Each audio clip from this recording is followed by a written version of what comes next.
늘 유념해야 되는 것은 마찬가지입니다. 나의 신앙생활이 하나의 종교적인 행위로 끝나지 않을까. 교회를 안 갈 수는 없고 예배를 안 드릴 수는 없는데 하기는 하는데 거기에 정성도 없고 믿음도 없고 감격도 없고 사랑도 없고 하나의 행위로 끝나버린다면 하나님도 기뻐하시지 않는 것뿐만이 아니고 내게도 별로 의미가 없어요. 내게도 별로 도움이 되지 않아요. 그럼 누구를 위한 것이라는 얘기입니까? 아주 중요한 것이죠.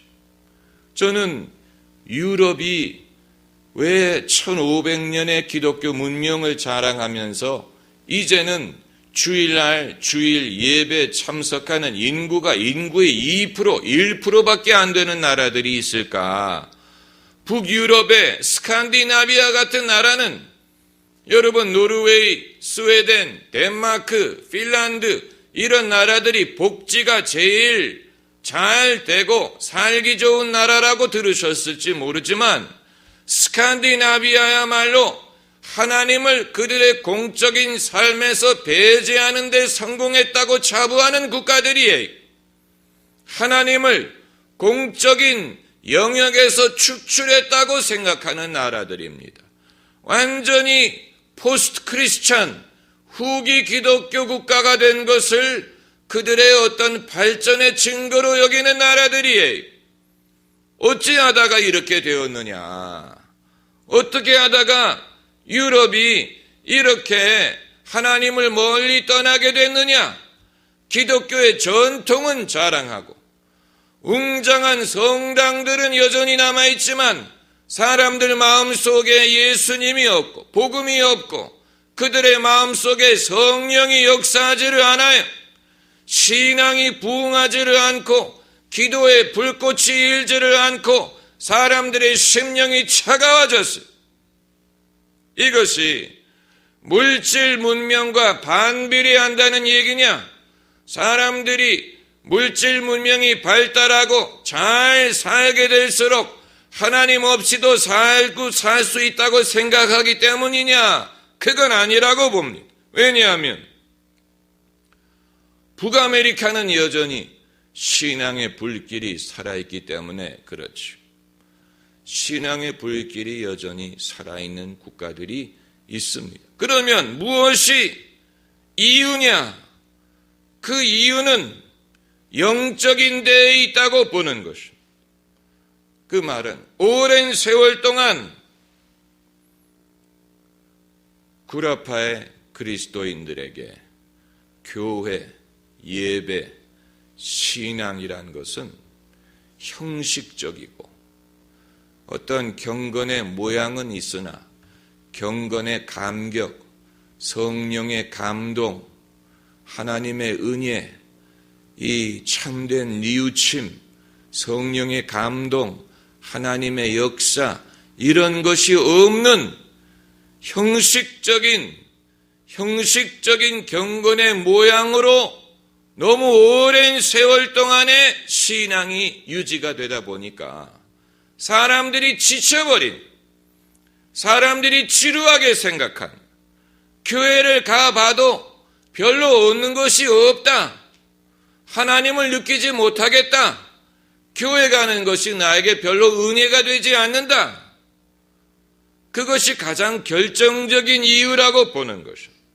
사람들이 마음이 악해져서 하나님을 거부하고 하나님에 대해서 무관심해진 것이 아니고 결국 사람은 다 마찬가지인데 한국인이든 일본이든 중국인이든 유럽인이든 다 사람은 마찬가지인데 교회를 갔을 때 그들의 마음을 움직일 수 있는 감동을 줄 수 있는 뭔가 끌만한 그 무엇이 없다 보니까 사람들이 저절로 교회에 가서 졸기보다는 차라리 휴가를 가는 게 낫겠다. 교회 가서 아무것도 얻지 못하는 것보다는 차라리 가족들하고 놀러 가는 게 낫겠다.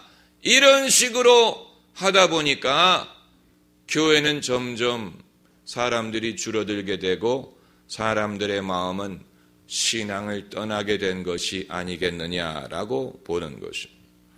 그 증거가 무엇이냐? 그걸 증명하기는 어렵지만 유럽에 지금도 유명한 설교가를 여러분 몇 명이나 아십니까? 유럽 인준 중에 명성이 있는 설교가가 몇 명이나 있습니까? 우리가 기억하지 못하지요? 이름을 대지 못합니다. 스웨덴이든 노르웨이든 독일이든 네덜란드든 이름 있는 설교가를 우리가 생각하기가 어려워요. 반대로 미국 같은 국가는 여전히 설교가 하면 빌리 그레함이든 무슨 로버트 슐러든 무슨 이 릭 워런이든 많은 설교가들을 우리가 생각할 수 있지요. 조엘 오스틴이든 많은 설교가 하도 많아서 셀 수 없을 정도로 그것은 여러분 우연한 것이 아니에요. 닭이 먼저냐 계란이 먼저냐 그걸 알 수는 없지만 무엇이 먼저냐? 교회가 부흥을 했기 때문에 이러한 설교가들이 배출된 것이냐 아니면 설교가들이 배출되었기 때문에 교회가 부흥한 것이냐. 한 가지 분명한 것은 사람은 어디든 마찬가지인데 유럽인들이 더 큰 죄인도 아니고 미국인들이 덜 죄를 짓는 사람도 아니고 사람은 결국 마찬가지. 사람은 마찬가지. 어디든지 마찬가지. 기본적인 종교성이 다 있어요. 반대로 세속의 유혹을 받는 것도 마찬가지. 그렇다면 그들을 신앙으로 끌어당길 만한 그 무엇이 필수적으로 있어야 되는데 그게 있는 나라는 신앙을 유지할 수가 있었고 그것을 결여한 나라는 사람들이 기독교와 교회에 대해서 관심을 잃어버릴 수밖에 없었던 것입니다. 그래서 교회를 다니지 않는 현대인들에게 교회 하면 제일 먼저 생각나는 것이 무엇이냐고 물어보면 하나같이 뭐라고 대답하는지 아세요? 지루함이라고 말합니다. 지루하다. 예배 지루하더라. 사실 이것은 모든 목회자들에게 경종을 울리는 말씀. 그래서 한국의 목사님들은 예배를 지루하지 않게 하려고 극단적인 반대 방향으로 가다 보니까 예배가 뭐가 됐느냐? 쇼가 됐어요. 지루하지 않아야 되니까 사람들을 엔터테인하는 예배로 가다 보니까 이제 쇼로 가는 거예요. 그러나 누가 하나님이 언제 예배를 쇼로 만들라고 했습니까? 예수님이 무슨 쇼를 하셨어요? 베드로가 무슨 쇼를 했습니까? 그러지 않아도 사람들이 귀를 기울이고 모이기에 힘쓸 수 있던 것은 거기에 하나님을 경험할 수가 있었기 때문입니다. 할렐루야. 그것이 결정적인 차이점이 교회에 가면 하나님이 계시다고 느낄 수 있다면 사람들이 오지 말라고 해도 옵니다. 나라에 좌우되지 않아요. 어느 나라든 상관없어요. 교회에 가니까 하나님이 계시더라. 그럼 사람들이 꾸역꾸역 모여들지요. 애들이든 젊은이든 노인이든 남자든 여자든 교회에 가면 하나님이 계시다. 그럼 사람들이 앉을 자리가 없을 것입니다. 그런데 교회를 가도 하나님이 느껴지지 않으니까 교회 갈 필요를 느끼지 못하는 것이죠.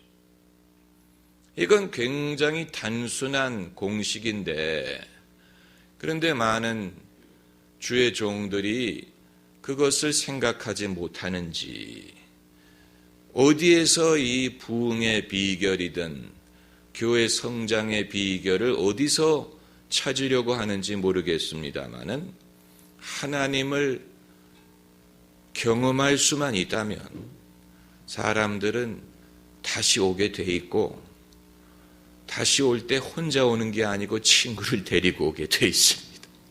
하나님을 경험할 수만 있다면. 어떻게 하면 하나님을 경험할 수 있느냐? 그건 이 어떤 의도적인 인위적인 방법으로 할 수 있는 건 아니에요. 성령과 말씀을 통하여 하나님을 경험합니다.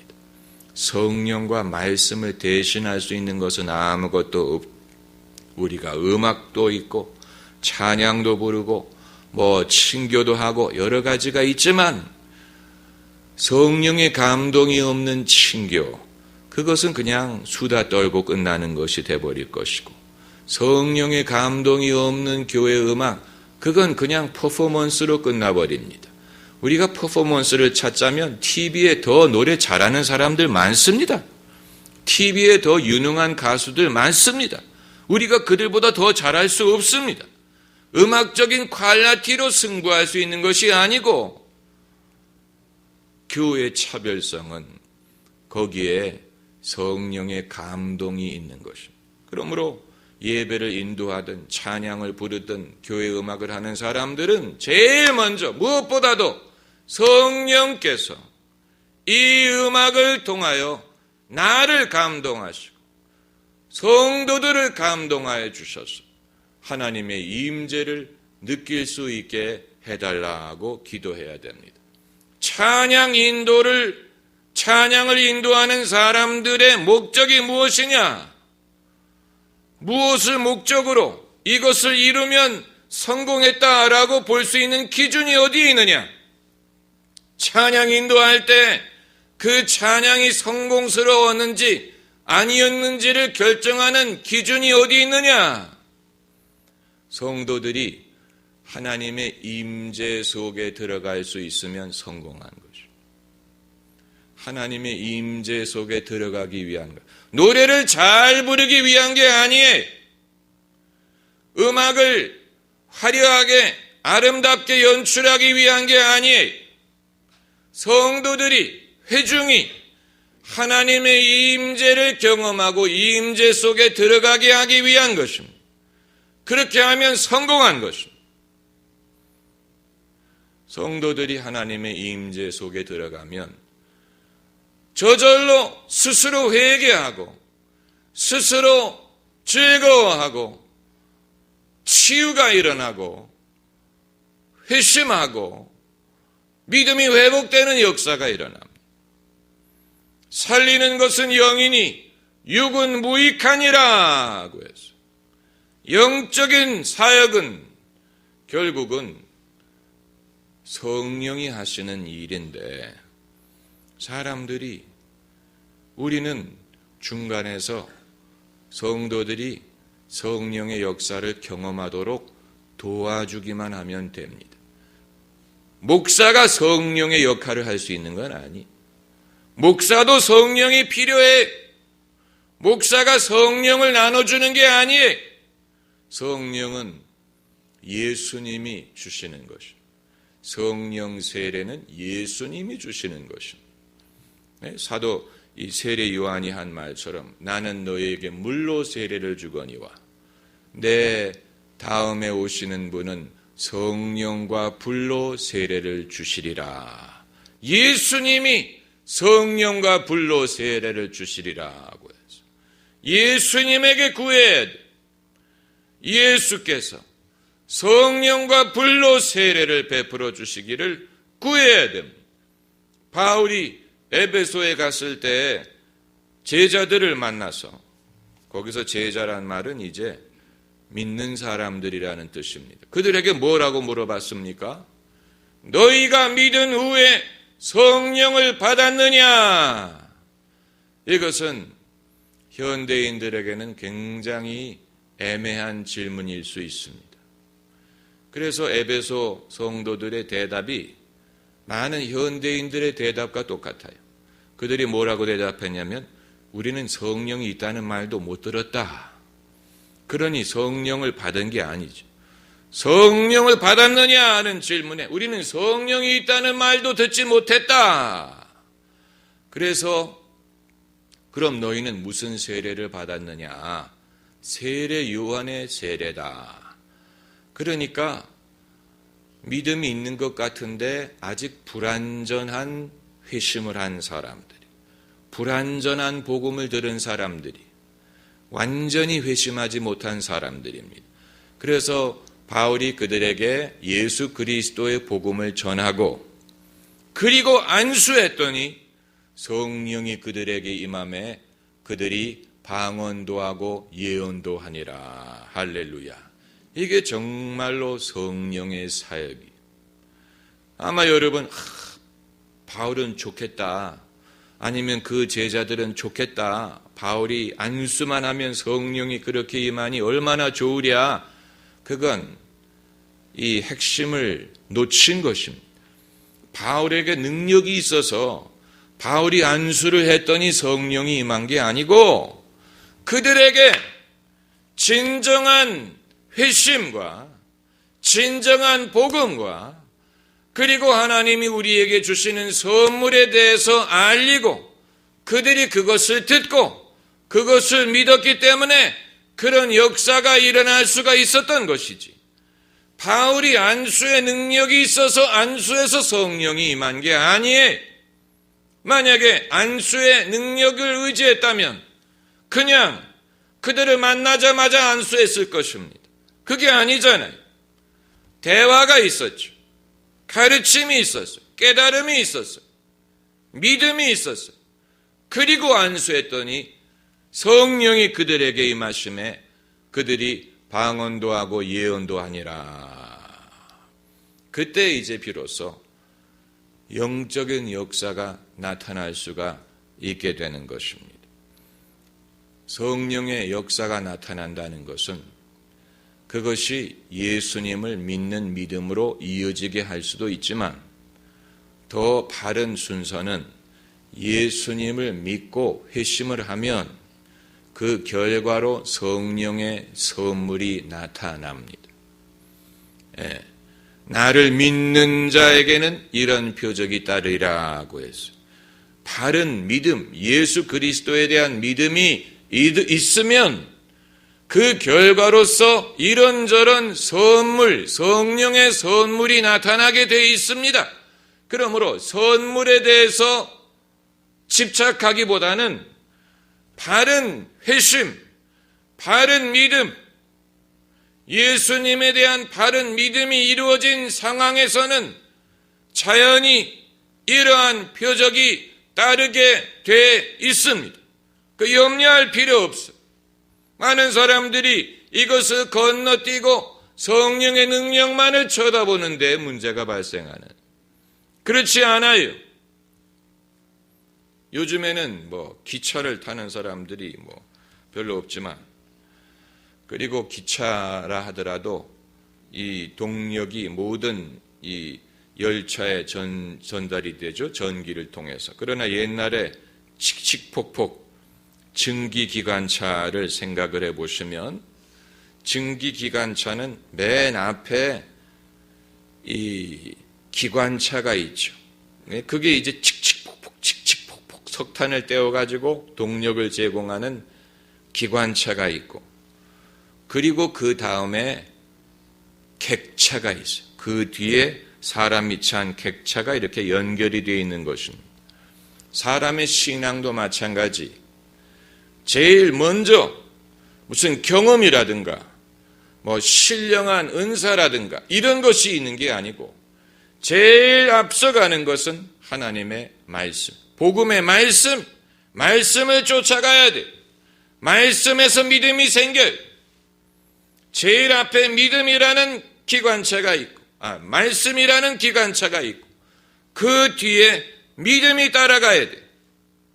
말씀으로 말미암는 믿음이 따라가고, 그리고 그 뒤에 경험이든 감동이든 은사든 이런 것이 연결되는, 그것이 바른 순서예요. 그것을 건너뛰고 나는 뭔가 느껴보고 싶다, 나는 뭔가 경험해보고 싶다, 그건 순서가 잘못된 거예요. 경험을 하고 싶은 사람은 먼저 말씀을 들어야 되고 온전한 믿음을 확인해야 되고, 그러면 결과로서 자동적으로 얼마든지 이러한 은사가 따라올 수가 있습니다. 할렐루야. 아주 중요한 것입니다. 제가 왜 이것을 말씀드리느냐.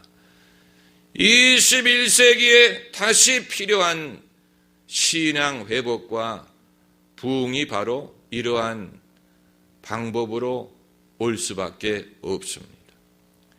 이 원론으로 돌아가야 돼.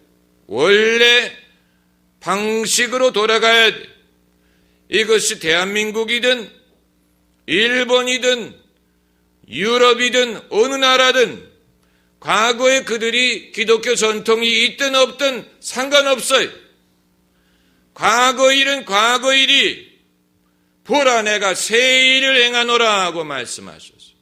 과거 일은 그건 역사일 뿐 과거의 전통이 지금의 믿음을 보장해 주는 것은 아니에요.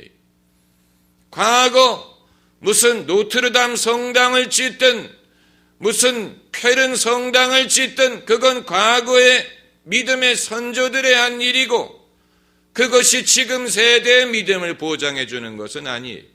지금 세대는 지금 세대대로 그들에게 의미가 전달이 되는 말씀을 가르쳐야 될 필요가 있고 그들이 진정한 회심과 믿음을 가져야 될 필요가 있고 그리고 거기에 따르는 성령의 역사가 얼마든지 어베일러블합니다. 얼마든지 우리가 그것을 경험할 수 있습니다. 그래서 신앙생활이 형식이 아니고 지루하지 않고 충분한 감동과 충분한 의미와 충분한 은혜가 될 수 있을 때에 그때 한국이든 유럽이든 어디든 올바른 신앙이 회복될 수가 있고 올바른 신앙의 부흥이 일어날 수가 있는 것입니다. 할렐루야. 기도하십시다.